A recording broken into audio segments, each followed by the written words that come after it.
Hello everyone, welcome to my channel and today we will discuss literary terms and figure. Most important है आपके entrance examination के लिए। अगर आप BA honours English का exam देने जा रहे हैं, इंट्रेंस एग्ज़ाम और जेएमआई का, तो आपको ये चीज़ें ज़रूर पता होना चाहिए। और जब हमने पेपर एनालाइज़ किए थे तो आपको पता होगा कि ये चीज़ें कितनी ज़्यादा पूछी जाती हैं। लिटरेरी टर्म्स किससे क्वेश्चन एक तो ज़रूर आते हैं, तो ये मोस्ट इंपॉर्टेंट हो जाते हैं और ज़्यादा भी नहीं है, ना ज़्यादा टफ टॉपिक है, तो आप इसको स्किप मत करिएगा। तो स्टार्ट करते हैं फटाफट से।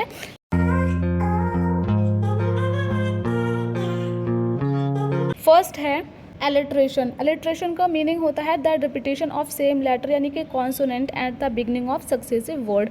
तो सेम लेटर का बार बार किसी भी सेंटेंस में, किसी भी फ्रेज में अगर रिपीटेशन हो रहा है तो उसका मतलब है कि वहाँ पर एलिट्रेशन यूज़ हुआ है। एग्जाम्पल देख लेते हैं। Mist and mellow fruitfulness, wording beauty.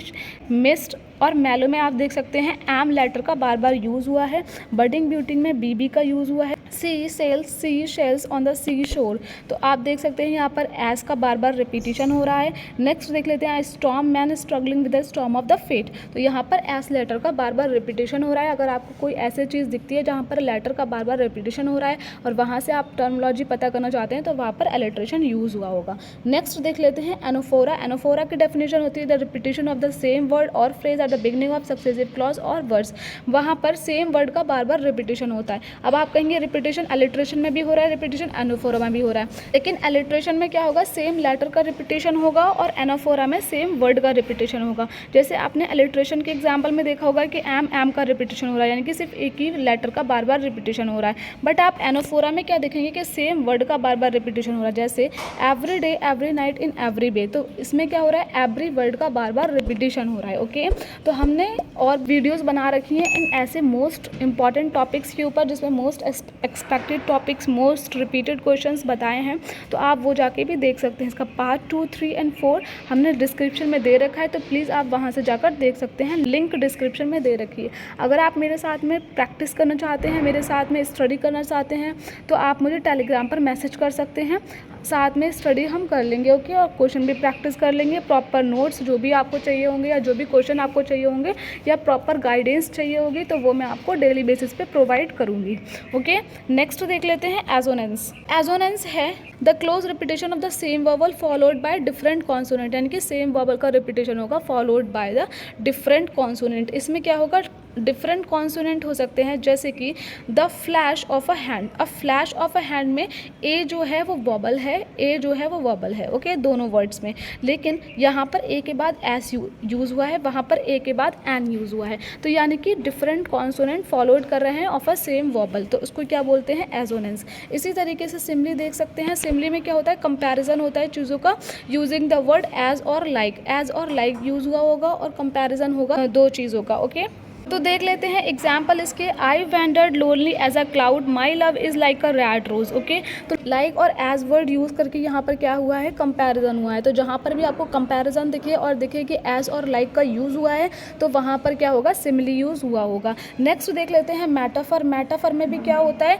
Comparison होता है चीज़ों का, बट यहाँ पर एज और लाइक वर्ड यूज़ नहीं होते हैं। प्लेonasm और टॉटोलॉजी को देख लेते हैं। इसका एग्जाम्पल दे रखा है रिपीट इट अगेन। अब रिपीट इट अगेन का क्या मतलब होता है, जैसे कि आपने मुझसे बोला कि कोई चीज़ मैंने एक्सप्लेन की आपको या कोई क्वेश्चन दिया, तो आप क्या कहेंगे, वो क्वेश्चन दोबारा रिपीट कर दीजिए, है ना, या ये चीज़ दोबारा एक्सप्लेन कर दीजिए। तो इसका क्या मतलब होता है, अगर मैं सेम चीज़ दोबारा एक्सप्लेन करती हूँ तो वो अगेन आई, है ना, दोबारा आई और रिपीट भी हुई, क्योंकि सेम चीज़ मैंने एक्सप्लेन की। तो ऐसे थोड़ी चीज़ें दे रखी होती है आपको कन्फ्यूज़ करने के लिए। तो लेकिन आपको कन्फ्यूज़ नहीं होना है, क्योंकि मैं आपको पहले से ही प्रिपरेशन करा कर भेज रही हूँ हर चीज़ की, है ना, पहले से ही हर चीज़ के लिए प्रिपेयर कर रही हूँ, तो आपको कन्फ्यूज़ नहीं होना है बिल्कुल भी वहाँ जाकर। नेक्स्ट एग्जाम्पल जब हम टर्म का देखेंगे तो क्या दे रखा है, fair is foul and foul is fair, उसी का अपोजिट करके दे रखा है। तो ये सारी जो चीज़ें होती हैं ये आपको कंफ्यूज करने के लिए आती हैं, बट मैं आपको इसीलिए प्रिपेयर कर रही हूँ ताकि आप वहाँ जाकर कंफ्यूज ना हो। ओके, और नेक्स्ट एग्जाम्पल दे रखा है the sleeps that never break. अगर कोई ऐसी स्लीप है, कोई ऐसी नींद है जिसके बाद हमारी आँख ना खुले, तो वो तो आखिरी नींद होगी, दैट इज़ डेथ। ओके, तो डेथ के बाद हमारी कभी आँख नहीं खुलेगी, उससे पहले हम जितने बार भी सोएंगे तो हमारी आँख खुलेगी, ऑब्वियस सी बात है। ओके, तो स्लीप दैट नेवर ब्रेक तो इक्वल टू हो गया दैट, बट वो ये नहीं बोलेंगे कि ही इज़ डेथ, वो बोलेंगे he is taken sleep that never break. इस तरीके से बोलेंगे आपको कंफ्यूज करने के लिए, फिर बोलेंगे कि इसमें से कौन सी टर्मिनोलॉजी यूज़ की गई है। ओके, नेक्स्ट देख लेते हैं। The leopard never changes its spots whenever it goes from one spot to another. Okay, तो ये कुछ एग्जाम्पल्स यहाँ पर दे रखे हैं, बहुत ईजी एग्जाम्पल्स हैं, तो आप क्या करेंगे, इनको अच्छे से पढ़ कर जाएंगे। जैसे मेटोनिमी क्या होता है, मेटोनिमी को देख लेते हैं हम यहाँ पर। Address the chairman. ओके, ये तो थे सारे मोस्ट इंपॉर्टेंट टर्मिनोलॉजी जो पूछे जा चुके हैं, और इसमें कुछ ऐसे हैं जो एक्सपेक्टेड हैं, जो आ सकते हैं। नेक्स्ट देख लेते हैं। वो तो थे मोस्ट इंपॉर्टेंट, लेकिन कुछ जो छोटी छोटी चीज़ें हैं वो हमें पता होना चाहिए। ओके, तो ये भी क्वेश्चन इस तरीके से आते हैं, तो ये बहुत इंपॉर्टेंट है।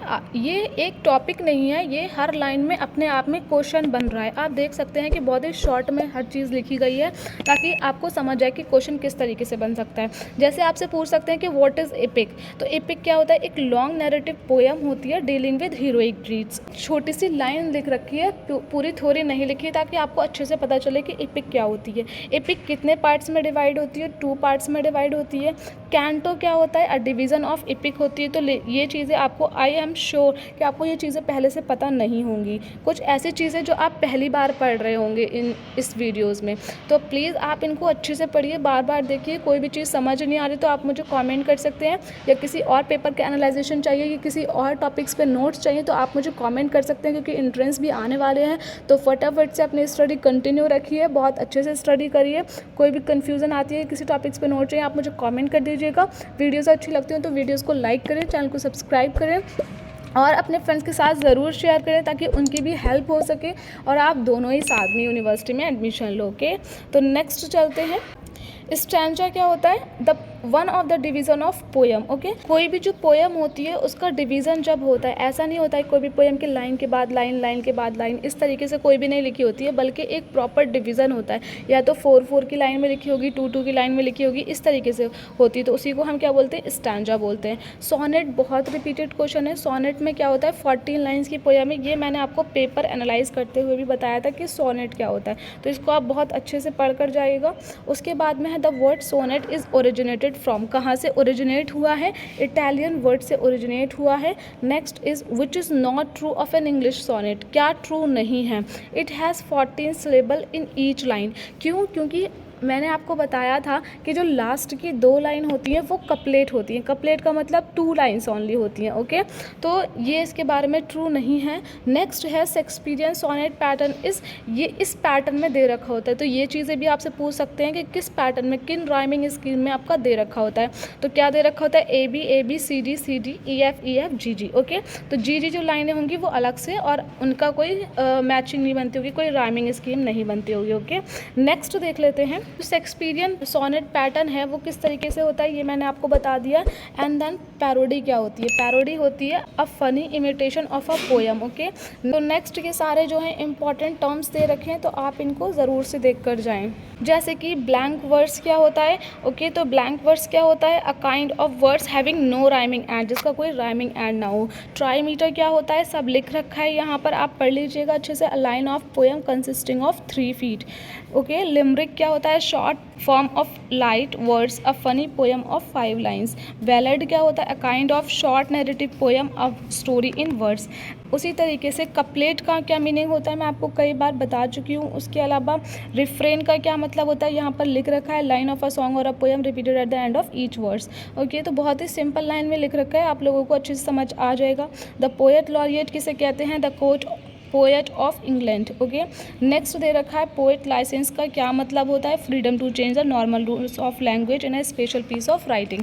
तो इस तरीके से बहुत इजी लैंग्वेज में आपको सब कुछ दे रखा है, बस आप अच्छे से उसको पढ़ कर जाइए, और जो चीज़ें समझ नहीं आती हैं वो आप मुझसे पूछ लीजिएगा। कुछ इंपॉर्टेंट टर्मिनोलॉजी थी जो मैंने आप लोगों के साथ शेयर कर दी है। अगर आपको और भी टर्मिनोलॉजी चाहिए तो आप मुझे कमेंट कर दीजिएगा, मैं और भी ज़्यादा टर्मिनोलॉजी आपको प्रोवाइड कर दूंगी, ताकि जो भी कोई क्वेश्चन आए टर्मिनोलॉजी से वो आपका नहीं छूटना चाहिए। ओके, तो आप मुझे कमेंट कर दीजिएगा। वीडियो अच्छी लगी हो तो वीडियो को लाइक कर दीजिएगा, चैनल को सब्सक्राइब एंड अपने फ्रेंड के साथ शेयर कर दीजिएगा। Okay, thanks for watching, bye bye, take care, see you in the next video.